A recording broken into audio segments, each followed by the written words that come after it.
සුබ දවසක් ඔයාලා සියලු දෙනාට මම බලන්න යන්නේ අපි Tailwind use කරලා ඩෙවලොප් කරපු skill shop app application එකේ sign up and sign in part එක ඒකේ process එක කොහොමද කරගන්නේ කියලා සහ ඒකේ validation part එක කොහොමද කරගන්නේ කියන එක සම්බන්ධව අපි වනින් බලමු අපේ sign up එකේ validation part අපි කොහොමද ඒකේ process එක කොහොමද කරන් තියෙන්නේ කියලා.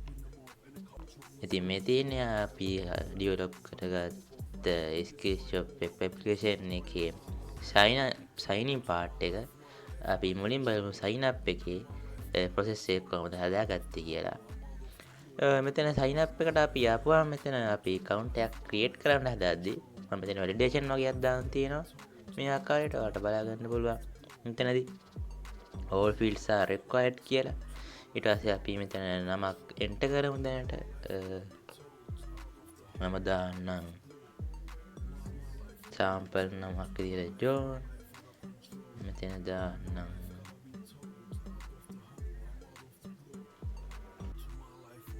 මෙතන දාන්නම් Doi කියලා. ඊට පස්සේ sample email address එකක් අපි දාන්න කලින් මෙතන ආයෙ දීලා බලමු. ඒත් කියන මෙතන all fields are required කියලා. අපි ඊළඟට දාමු මේ වගේ email එකක්. මුලින් වැරදි විදියට email එකක් දාලා බලමු මේ ආකාරයට. ඒත් require වෙන්නේ කියලා කියනවා. ඊට පස්සේ අපි මේක දැම්මම ඒත් කියන all fields are required කියලා. ඊළඟට අපි password එක add කරගමු simple. මම දාන්නම් 1 2 3 4 කියලා.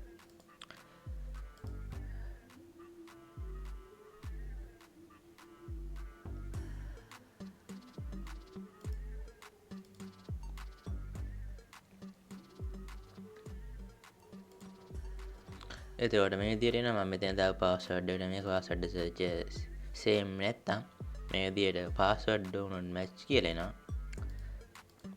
මේ දාලා තියෙන password එක මම මෙතන නම අයින් කරගන්නම්. ඊළඟට එනවා please select an account type කියලා. එතන account එකේ type එක set කරන්න කියනවා. මම මෙතන skill seller කියන එක set කරනවා. ඊට පස්සේ කියනවා අපේ condition වලට ඒක read කරලා agree වෙන්න කියලා. එකක් දෙන්නම්. ඊට පස්සේ මම create account දීලා බලන්න. එතකොට එන මේ විදිහට registration successful කියලා සහ ඊට පස්සේ page එක reload වීම සිදු වෙනවා. ඉතින් මේ විදිහට තමයි මගේ sign up part එකේ මම process validation එකයි ඒකේ process එකයි සිදු කරන් තියෙන්නේ. අපි දැන් බලමු මේ coding part එක මම කොහොමද ඒක design කරන් තියෙන්නේ කියලා. ඉතින් මේ තියෙන්නේ මම coding part එක වල බලා ගන්න පුළුවන්. අපි එදා design කරගත්ත index.html කොටස තමයි මේ තියෙන්නේ. ඒකේ sign up part එක මම ඔයාලට පෙන්නන්නම්. මේ තියෙන sign up part එකට අදාළ coding part එක. මෙන්න අපි දාගන්න IDs මේක කරට sign up first name, sign up last name, sign up email විදිහට අපි IDs දාගන්න මේ input වලට. එතනදී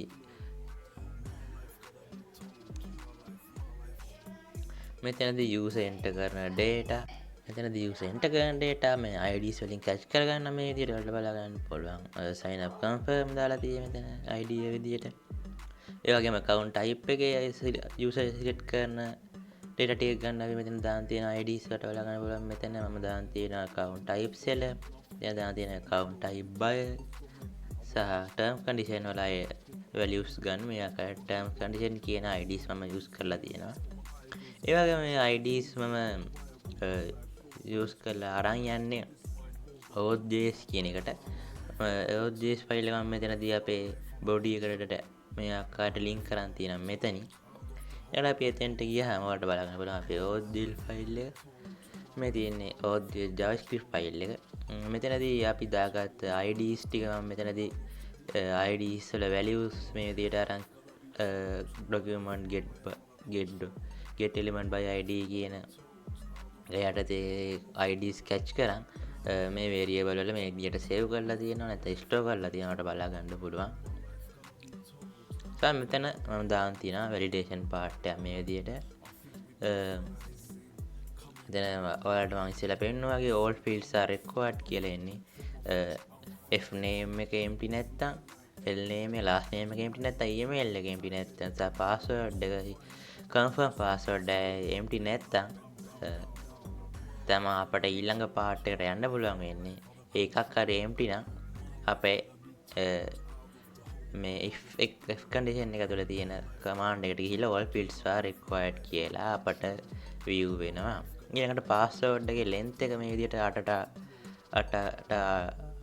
8ක් එන්න තමයි දාන්න තියෙන්නේ. 8 අඩුවෙන් තිබ්බොත් මේ විදිහට මේ වගේ message එකක් එනවා දාගෙන තියෙනවා. ඊළඟට password එක අපේ confirm password එකට සමාන නම් තමයි අපේ else if part එකට යන්නේ.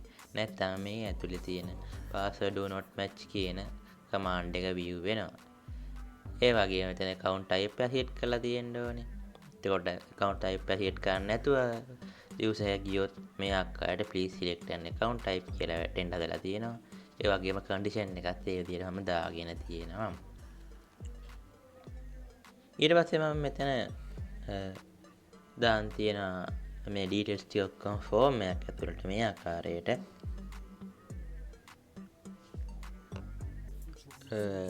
form එක ඇතුළට දාන් තියෙන තැපෙන් කරලා තියෙන මේ විදිහට. ඊට පස්සේ මෙතන මම මේ ආකාරයට දාන් තියෙනවා f name, mail name, email ඒ ටික මම මේ ආකාරයට form එකට append කරලා තියෙනවා.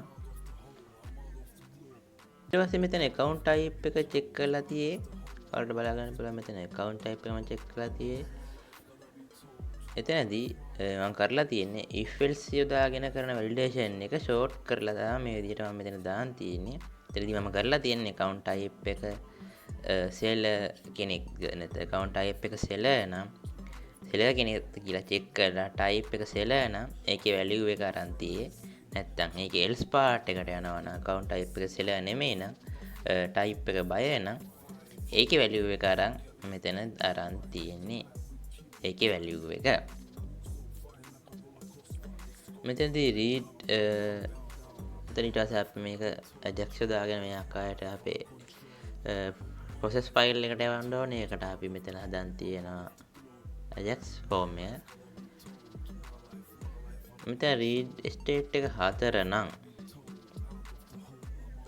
sign up error message එක පෙන්වන්න හදලා තියෙනවා. ඒ වගේම status එක 200 නම් 200 නැත්තම් success නම් මේ විදිහට sign up error message එක පෙන්වන්නම හදලා තියෙනවා.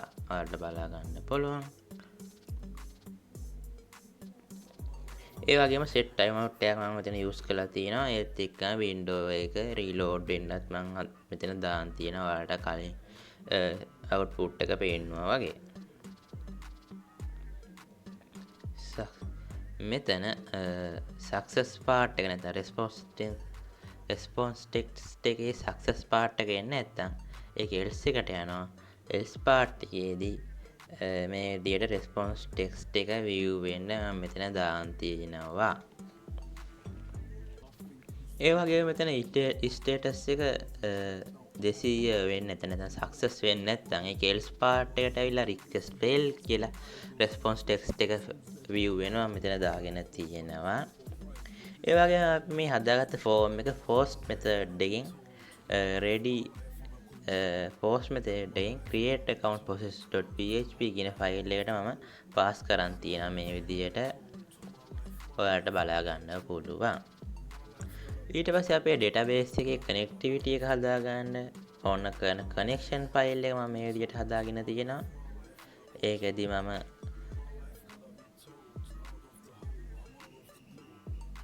කෝඩ් කරන් තියෙන්නේ ඒක SQL injection කරගන්න බැරි වෙන විදියට. ඒක security අතින් තව හොඳ නිසා SQL injection කරන්න බැරි වෙන විදියට තමයි මම මෙතන connection file එක හදන් තියෙන්නේ. ඔයාලට බලා ගන්න පුළුවන් ඒක අපේ කලින් හැදුව වෙබ් ඇප්ලිකේෂන් එකට වඩා සම්පූර්ණ වෙනස් විදියට තමයි මේක එතනදී connection file එක තියෙන්නේ. ඔයාලට මෙතනදී බලා ගන්න පුළුවන් මෙතන මම variable 3ක් call කරලා තියෙනවා මේ විදියට insert update delete එකේ query එකත් එක්ක. ඊට පස්සේ එතන මම variable 3ක් call කරලා තියෙන මේ ආකාරයට query type params කියලා ඒ function එක ඇතුලේ. ඊට පස්සේ function එක ඇතුළේ මම ඒ හදාගත්ත variable තුන මේ විදිහට call කරලා තියෙනවා. ඔයාලට බලා ගන්න පුළුවන්. ඉතින් මේ විදිහට තමයි මගේ කනෙක්ට් ඩේටාබේස් එකත් එක්ක කනෙක්ටිවිටි එක හදාගන්න කනෙක්ෂන් පාර්ට් එක හදාගෙන තියෙන්නේ.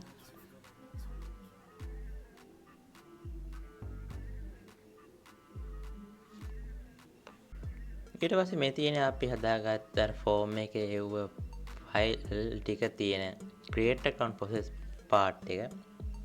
ඒකදී මම මෙතන ෆෝම් එකකින් ඒ වල ටික මෙතන කැච් කරන් තිය post method ආකාරයෙන්ම සායව variable වල මේ විදිහට save කරලා තියෙනවා. එතන මම මෙතන දාන් තියෙන අපේ validation part එක මේ ආකාරයට. ඔයාලට බල ගන්න පුළුවන් first name එක empty නම් please enter the first name කියලා වෙලා තියෙනවා. okay, please enter the last name කියලා මෙතන පෙන්නනවා. ඊළඟට please enter the email address කියලා මම මෙතන දාන් තියෙනවා. ඊළඟට අපේ email එකේ length එක 158 සමානයි හෝ වැඩි නම් මෙතන දාන් තියෙනවා email must be less than 150 characters කියලා මෙතන මම දාන් තියෙනවා. මෙතන email එක valid email එකක් විදිහට check කරගන්න මෙතන දාන් තියෙනවා. මේ ආකාරයට ෆිල්ටර් එකක්. ඊළඟට පාස්වර්ඩ් එක empty ද කියලා check කරගන්න සහ පාස්වර්ඩ් එක confirm පාස්වර්ඩ් එකට same ද කියලා check කරගන්න මෙතන දාන්න තියෙනවා. සහ validation part සහ පාස්වර්ඩ් එකේ length එක 8 හෝ 8ට 8 අතර තියෙන ගාණක් හෝ 20ට අඩු වෙයිද කියලා බලන්න මෙතන මම condition එක දාන්න තියෙනවා. ඊළඟට ඒකෙන් අපි අරන් යන terms condition tick එක දාලා දීලා මෙතන check කර ගන්නවා. ඊට පස්සේ account type set කරලා දීලා කියලා මෙතන check කරලා බලනවා. ඊට පස්සේ user enter කරන password එක සාමාන්‍යයෙන් security අතින් වැඩි වෙන්න ඕනේ. ඒක website එක develop කරන database එක develop කරන කෙනාටත් view වෙන ඊතරමට ආරක්ෂිතයි. ඉතින් ඒකට අපිට use කරන්න පුළුවන් password hash එක. දැන් password user enter කරන password එක database එකේදීත් වෙනස් වෙලා encrypt වෙලා තමයි පේන්නේ. database එකෙන් password එක user ගේ password එක developer ට බලන්න බැරි වෙන විදිහට තමයි developer ට හරි database එකේ data කවුරු හරි හොරකම් කරොත් එයාට හරි බලා ගන්න බැරි වෙන තමයි මෙතනදී password hash එක use කරාම පුළුවන් ඒ විදිහට security අතින් වැඩි කරගන්න. ඉතින් මේ විදිහට මම මේක validation part එක කරන් තියෙන්නේ. මම පෙන්නන්නම් දැන් අපේ database එක කොහොමද design කරලා තියෙන්නේ කියලා. මේ තියෙන්නේ අපේ database එක මම design කරන් තියෙන එකේ ER diagram එක. ඊළඟට අපි enter කරපු user ගේ details වල database එක මම ඔයාලට පෙන්නන්නම් මෙතනදී. මේ තියෙන ඒක මම අපේ මුලින් මම ඔයාලට පෙන්වනවා වගේ data එකක් enter කරා. ඒක මෙතන ඇවිල්ලා ඇති. මේ තියෙන මම enter කරපු data එක ඔයාලට බලා ගන්න පුළුවන් මේ අන්තිමට. මේ තියෙන මම කිව්වේ password hash එක. අපි enter කරේ 1 2 3 4. ඊට මෙතන වැටලා තියෙන්නේ මේ වගේ වෙනස්ම password එකක්. ඒක copy කරාටත් අපට ඒක use කරන්න බෑ.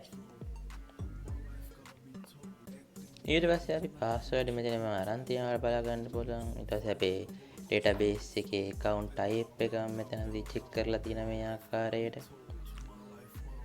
අපි connection එකේ හදාගත් connection file එක හදාගත්ත විදිහට වෙනස්ම ආකාරය තමයි මේකදී අපි SQL injection කරන්න බැරි වෙන විදිහ තමයි මෙතනදී අපේ web application එක design කරන්නේ.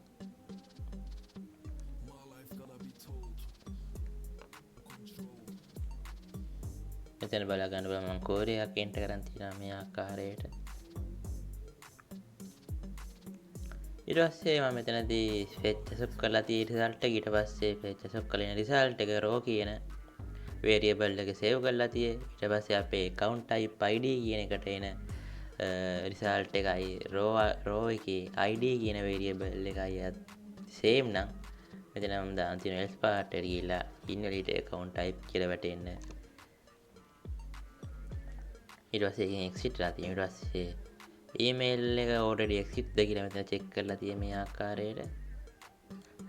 අලුතෙන් යූසර් කෙනෙක්ව ඩේටාබේස් එකට එන්ටර් කරගන්නවා. මෙතනදී query එකක් එන්ටර් කරන් තියෙන මේ ආකාරයට.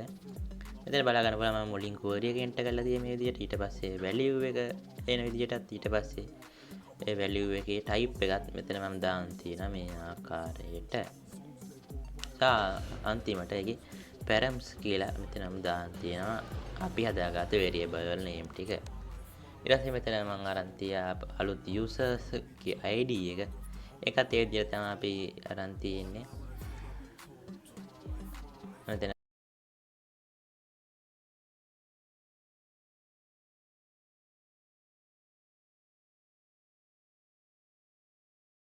මේ විදිහට අපේ web application එක නැත්නම් Skillshop web application එකේ sign up part එකේ process එකයි ඒක validation part එකම කරගෙන තියෙන්නේ.